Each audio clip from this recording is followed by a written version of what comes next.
Yeah, 10-4. Dewey Singleton, WBHE Atlanta. I'm also based in Tampa as well, and I am a big fan of yours. This is an honor. Ah, thanks. Well, I got to say, Amanda, your performance in Mank is just riveting stuff. I've just got so many questions, but of course, they give me a time limit, so let's just jump right into it, shall we?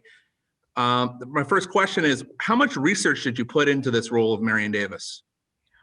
I found everything I could possibly find on the woman. Watched a lot of her movies, try to get some mannerisms, knowing that it's a movie about the backstage for the real life, the human version of this woman. I got a lot of that from the script. The script was it was perfect. Like when you have a good script, sometimes you don't need anything. But of course, I'm gonna do as much as I can possibly do because you absorb it all in certain ways. So I watched as many movies as I could watch, and just even clips if I could find them on YouTube. I read her little biography Bible for me. I felt like I kind of knew her in a way, and that's what I needed in order to feel confident enough to walk in her shoes and portray her for the masses in the way that I hope she wanted to be portrayed.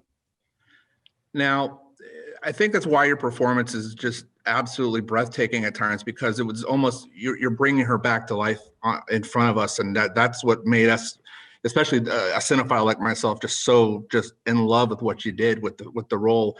But my other question, David, he has a bit of a reputation for really getting it right. I mean, did he live up to the reputation? Was it take after take? Was it every little detail in place during the filming?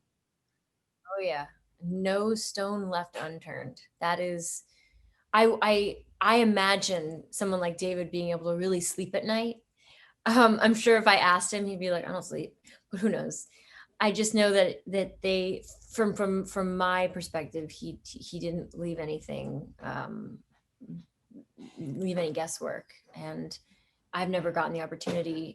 I mean, in film, with theater, you do it every night and you learn so many things, and it's wonderful, and it makes it so much more satisfying to really like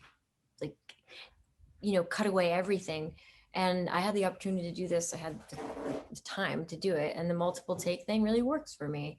It was tiring at times, but God, to find like what you're saying, like if you're a cinephile, you know the difference between a really good movie and a really and a not so good movie. And I think it's got to be, I mean, in my experience, having to do with how realistic it feels and how much it pulls you in. And I think that's what he does best, because he gives himself and everybody else the time and space to do it as well as can be done.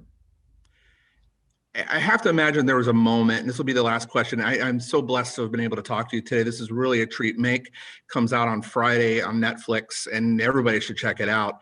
Was there a moment during filming where you were just like, damn, this is surreal? Many. One in particular?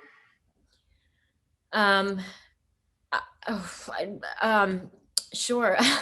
God.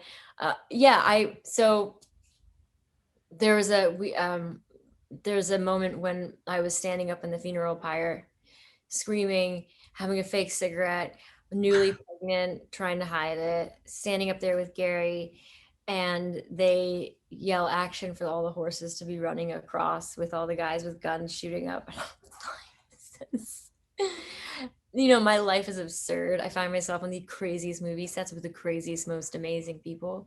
But that really topped it for me because my dad is just a cinephile. Like, I grew up with these black and white movies. I grew up with a projection, a projector in our basement and all these nitrate films. And to have that, to be in it amongst it, like being the movie star in this story, and to have all these things happening around me, and just it was weird. It was weird, and I don't think I could top it. And it was Fincher. Well, I got to tell you, it was an honor to talk to you, and I really don't. I hope you don't have many plans around March, say 2021, because I think you're going to be busy going to a lot of award shows. Personally, I'm not trying to jinx you. Don't get me wrong. Yeah, knock on wood. But it's tremendous, just breathtaking at times. Amanda, thank you for your time. honestly, it almost feels too good to be true. I'm like, I can't believe you're saying these things, but I will take it because I had the best time. It was fantastic. So thank you. I love talking about Thank you. Bye now. happy holidays. Either happy holidays. Thanks.